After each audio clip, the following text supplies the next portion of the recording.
इस news के प्रायोजक हैं Meena fashion mall. अतिशय दुर्दैवी घटना आहे। रात्री झोपल्यानंतर सकाळी उठल्यानंतर पूर्ण कुटुंब जळून त्यांचा मृत्यू होणे म्हणजे कोणालाही विश्वास बसणार नाही। हॉस्पिटलला जाऊन आलो। मृतांपैकी 2 लहान मुले आहेत, महिला आहेत, पुरुष असे मिळून 7 लोक मृत्युमुखी पडलेत। लोकांनी माझ्याकडे फायर ब्रिगेडच्या संबंधित तक्रार केली आहे। याची ही चौकशी करणार आहोत।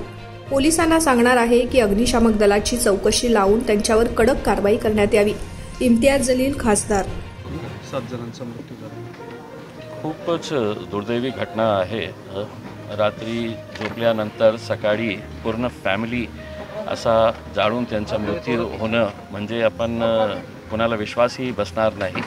मी हॉस्पिटलला जाऊन आलो आणि 2 लहान मुले आहेत, त्याच्यामध्ये मृतापैकी महिला आहे, पुरुष आहे, असा कुल 7 लोक मेलेले आहे।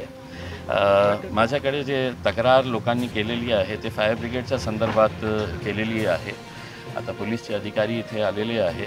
आम्ही त्याचीही चौकशी लावणार आहे की किती वाजता फायर ब्रिगेडला कॉल करण्यात आला होता, किती वाजता ते आले होते।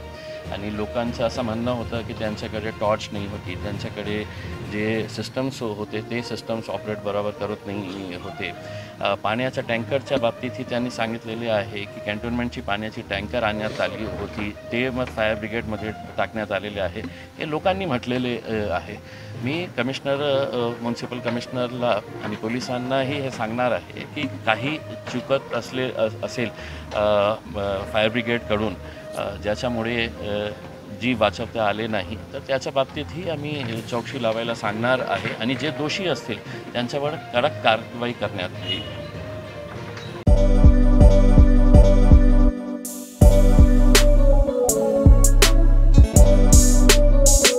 सोलापुर शहर वासियों का कई सालों का अटूट विश्वास मीना फैशन मॉल। ईद हो या दिवाली, ग्राहक की पहली पसंद मीना फैशन मॉल। दिवाली हो या रमजान या कोई भी हो त्योहार, मनाओ मीना फैशन मॉल के साथ। अपनी शादी को बनाओ और भी शानदार मीना फैशन मॉल के साथ। मिलेंगे हर रंग, हर क्वालिटी, ढेर सारे वैरायटीज। मीना फैशन में बच्चों से लेकर बड़ों तक के शानदार से शानदार ड्रेस लाचा आपको बिल्कुल ही कम दामों में मिलेगा। हमारा पता कोंगताम चौक, सोलापुर।